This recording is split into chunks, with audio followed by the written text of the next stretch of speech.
نحمده ونصلي على رسوله الكريم اما بعد فاعوذ بالله من الشيطان الرجيم بسم الله الرحمن الرحيم فألقي السحرة ساجدين قالوا آمنا برب العالمين رب موسى وهارون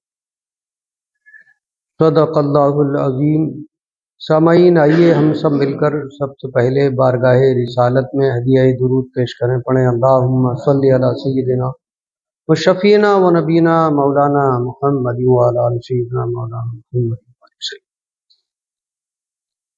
حضرات محترم، ایک جمعے سے پہلے پہلا جمعہ جو تھا قوم بنی اسرائیل کے بارے میں بیان تھا۔ حضرت موسیٰ علیہ السلام نے اللہ کے حکم سے فرعون کے بلائے ہوئے جادوگروں سے مقابلہ کیا۔ جادوگروں نے جو اپنے شعبدے دکھائے، حضرت موسیٰ علیہ السلام نے اپنا عصا یعنی لاٹھی زمین میں ڈالی اور وہ بڑی اژدہا بن گئی، بہت بڑا سانپ، ایک ہی سانس میں ان تمام شعبدوں کو نگل لیا۔ یہ جب حال دیکھا جادوگروں نے تو وہ سب کے سب حضرت موسیٰ علیہ السلام کے سامنے جھک گئے اور اللہ کے سامنے سر بسجود ہو گئے۔ اللہ نے اسی کیفیت کو 9ویں سپارے میں ذکر فرمایا، فَأُلْقِيَ السَّحَرَةُ ساجدین، بس تمام جادوگر سجدے میں گر گئے۔ قَالُوا آمَنَّا بِرَبِّ الْعَالَمِينَ، اور انہوں نے کہا کہ ہم ایمان لائے رب العالمین پہ، جس نے پوری کائنات کو پیدا کیا ہے، اس رب پر ہم ایمان لائے۔ رب موسیٰ و ہارون، جو رب موسیٰ اور ہارون کا ہے۔ جب یہ حال فرعون نے دیکھا کہ میرے بلائے ہوئے جادوگر سب کے سب موسیٰ اور ہارون کے رب پر ایمان لے آئے اور ان کے سامنے سجدے میں گر گئے، تو اس نے کہا، فرعون نے، کہ تم میرے حکم کے خلاف کیسے کر سکتے ہو؟ میں نے تمہیں بلایا ہے، میں تمہیں پالتا ہوں، اور میرے حکم کے خلاف موسیٰ اور ہارون کے خدا پر تم ایمان لائے۔ لَأُقَطِّعَنَّ أَيْدِيَكُمْ وَأَرْجُلَكُمْ مِنْ خِلَافٍ، کہ میں تمہارا ایک ایک ہاتھ ایک سائڈ کا اور دوسری طرف کا پیر کاٹ لوں گا۔ ایک طرف کا ہاتھ لَأُقَطِّعَنَّ أَيْدِيَكُمْ وَأَرْجُلَكُمْ مِنْ خِلَافٍ، یعنی دوسری طرف کا پیر اور ادھر کا ہاتھ کاٹ لوں گا سب کے، یا تو مان جاؤ۔ تو انہوں نے کہا کہ اب ہم واپس پلٹنے والے نہیں ہیں، ہم نے اپنی منزل کو پہچان لیا ہے کہ انسان کی منزل کیا ہے۔ فرعون نے حکم دیا اور تمام جادوگروں کے ایک ایک ہاتھ کاٹ لیا گیا اور ایک ایک پاؤں کاٹ لیا گیا۔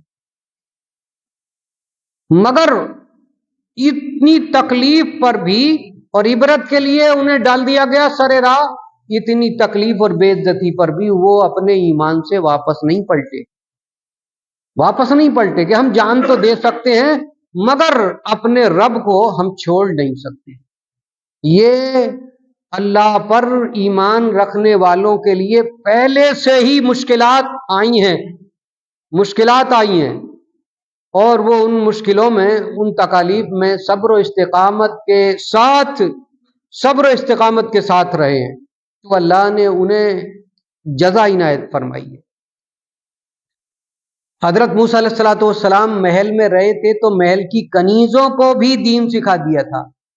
ایک کنیز، اس کے 3 لڑکے تھے جو فرعون کے محل میں خدمت گزاری کرتی تھی، اس نے جو ان کا حال دیکھا جادوگروں کا، تو وہ ان کے حال دیکھ کر رونے لگی۔ جب رونا آ گیا تو فرعون نے سمجھا کہ یہ بھی انہی میں سے ہے، پوچھا کہ تو کیوں روئی؟ کیا تو ان سے ہمدردی رکھتی ہے؟ کیا تو ان کا اچھا چاہتی ہے؟ کیا تو ان سے محبت کرتی ہے؟ تو اس نے کہہ دیا، ہاں میں انہی کی طرح ہوں۔ جب یہ سمجھ لیا کہ انہی کی طرح ہوں تو فوراً ہی فرعون نے حکم دیا کہ اس کے 3 بچوں کو لایا جائے۔ 3 لڑکے چھوٹے بڑے 3 لڑکے تھے، تینوں کو لایا گیا اور کھولتے ہوئے کڑھاؤ میں تیل کے کھولتے ہوئے کڑھاؤ میں اس سے کہا، دیکھ تیرے ایک بچے کو ڈالا جا رہا ہے، تو مان جا، مجھ پہ ایمان لیا۔ فرعون نے کہا کہ مجھے تو خدا مان لے، رب مان لے۔ تو اس نے کہا نہیں، رب تو وہی ہے جس نے کائنات کو پیدا کیا، تجھے بھی اور مجھے بھی، سب کو اسی نے پیدا کیا۔ ایک لڑکے کو ڈال دیا کھولتے ہوئے تیل میں، اس کے ماں کے سامنے بیٹے کو ڈال دیا، تتڑ جائے وہ، آخر اس کے دل پہ کیا گزری ہوگی۔ مگر دیکھیے امتحان جیسا سخت تھا ویسا ہی اس نے صبر کا مظاہرہ کیا۔ پھر کہا کہ اب بھی مان جا، تو اس نے کہا نہیں، اب میں نے رب کو وحدہ لا شریک مان لیا ہے اور اسی پر ایمان لاتی ہوں، اسی پر ایمان رکھتی ہوں، جان اور مال اولاد سب کچھ اسی کا ہے۔ دوسرے بچے کو اسی کے سامنے پھر سے کھولتے ہوئے تیل میں ڈال دیا، وہ بھی تتر گیا۔ انا للہ و انا الیہ راجعون کہہ کے اس نے صبر کر لیا کہ یہ اللہ کی امانتی تھی اور اسی نے لے لی۔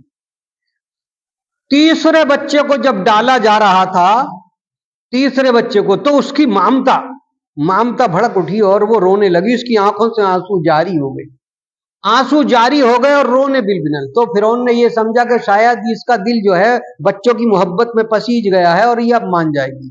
پھر سے کہا کہ تو مجھ پر ایمان لا اور اندھے کے خدا کو چھوڑ دے، تو اس نے کہا یہ نہیں ہو سکتا، یہ اولاد بھی جا سکتی ہے تو جائے، جان جا سکتی ہے تو جان جا رہی ہے تو جائے، مگر میں رب سے پھر نہیں سکتی۔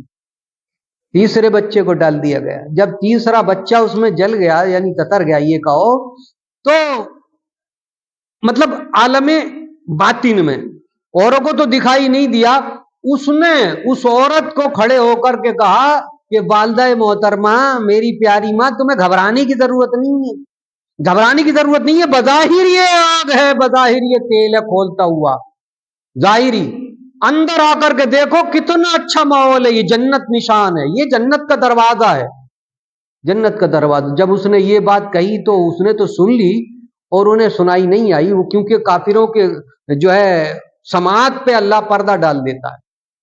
تو وہ مسکرانے لگی تو یہ سمجھے فرعون اور فرعون والے کہ اب یہ پاگل ہو گئی، بچوں کے غم میں پاگل ہو گئی۔ تو انہوں نے کہا کہ بھئی یہ تو پاگل ہو گئی۔ تو اس عورت نے کہا یہ پاگل پن نہیں ہے، بلکہ تم پاگل ہو، یہ رہتی دنیا چند دن کی دنیا ہے اور اس دنیا میں ایک نہ ایک دن موت سب کو آنی ہے، تم بھی اسی طرح مر جاؤ گے، تمہارا یہ نہ تخت رہے گا، نہ تاج رہے گا، نہ تمہاری یہ بات چاہت رہے گی، تمہیں بھی جانا، ہم پہلے جا رہے ہیں، تم ہمارے بعد میں آنے والے ہو۔ ہاں مگر جس نے رب کی فرما برداری کی اس کے لیے آسانی ہے اس زندگی میں، اور جس نے نافرمانی کی ان کے لیے دہکتی ہوئی آگ ہے۔ ہمیں تم آگ میں جلا رہے ہو، حقیقت میں تم ہی آگ میں جلنے والے ہو۔ یہ جب کہا تم ہی آگ میں جلنے والے ہو تو دو سپاہیوں نے اٹھا کر کے ڈال دیا، تینوں بیٹے بھی اور وہ خود بھی جل کے شہادت کی منزل پر فائز ہو گئی۔